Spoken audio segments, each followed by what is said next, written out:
हर performance practice देखने आते हैं आपकी? हाँ हाँ। और वैसे इनको स्टेप्स भी याद हो गए, मैं बता दूं, क्योंकि जब मैं बात कर रही थी ये मुझे इनफैक्ट मैं भूल जाती हूँ तो ये मुझे याद करवाता है कि मम्मा ऐसा नहीं है, ऐसा है। तो कौन कहता है कि डांस सिर्फ महिलाओं के लिए होता है? इन बच्चों से सीखिए। मैंने बड़ा कन्विंस करने की कोशिश किया इनको कि प्लीज आप भी डांस कर लो। खैर कैमरे के लिए ये डांस नहीं कर रहे थे, लेकिन स्टेप्स इनको पूरे आते हैं, लेट मी टेल यू। तो अब चलिए आपको लिए चलते हैं ये रिश्ता क्या कहलाता है की ओर। हाँ जी, मुझे स्टेप्स सच में नहीं आते, पर मैं ज्योति आंटी को देख के थोड़ा सा सीख जाता हूँ।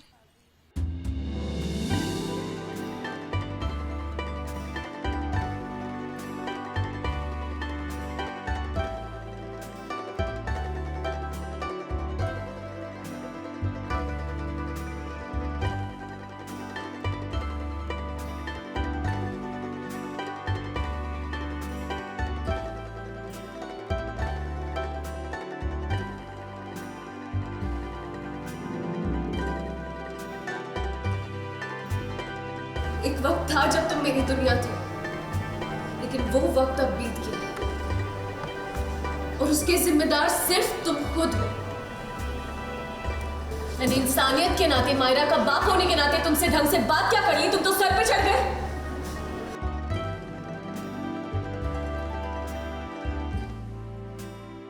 इश्क किसी के कैद में नहीं रह सकता।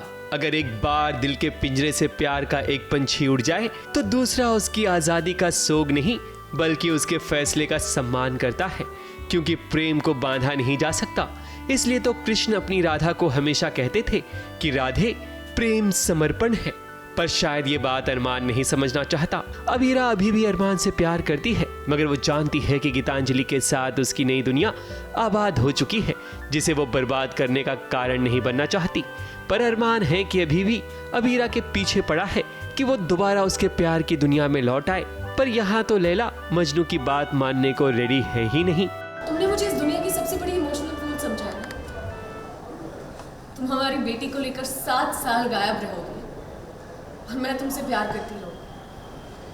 तुम किसी और से शादी कर लोगे और मैं तुमसे प्यार करती रहूंगी। मैंने इंसानियत के नाते, मायरा का बाप होने के नाते तुमसे ढंग से बात क्या कर ली? तुम तो सर पे चढ़ गए। गीतांजलि को पता कि तुम यहां खड़े पराई औरत को आई लव यू बोल रहे हो?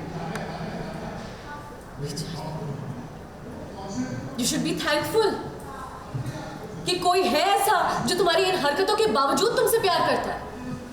वक्त रहते उसकी कद्र करना सीखो, वरना बुढ़ापे में अकेले रहना पड़ जाए, क्योंकि हमारी कहानी का कुछ नहीं हो सकता। इसलिए प्लीज आगे बढ़ो। छोड़कर आगे नहीं बढ़ सकता अभी। वेक अप अरमान, अब मैं तुम्हें छोड़ चुकी हूँ।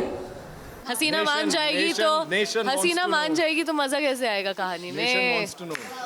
एंड मतलब वो पॉइंट भी है, देखो अब उसकी शादी हो गई गीतांजलि से। गीतांजलि को बहुत सुनाती भी है अबीरा। उसने बोला कि किसी तीसरे के ऊपर रिस्पॉन्सिबिलिटी क्यों डाल रही हो तुम अपनी शादी की? तुम दोनों अपनी शादी का एक सिरा तुम्हारे हाथ में, एक अरमान के हाथ में, तुम दोनों के हाथ में। मैं बीच में कहाँ से आ गई? तुम you work on your marriage.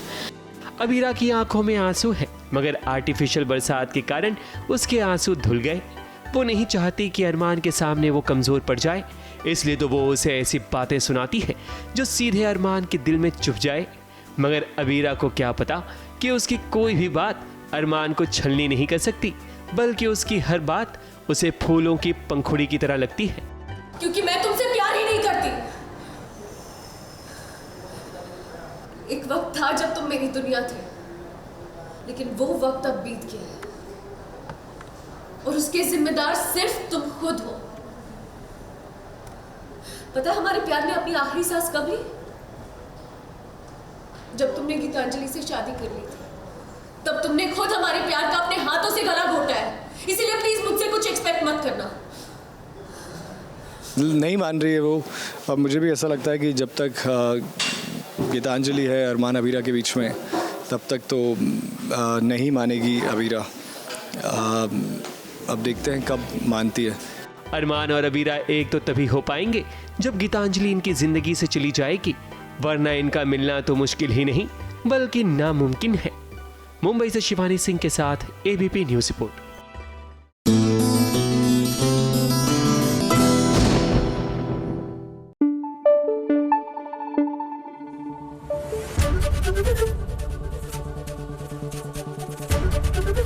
ABP news आपको रखे आगे।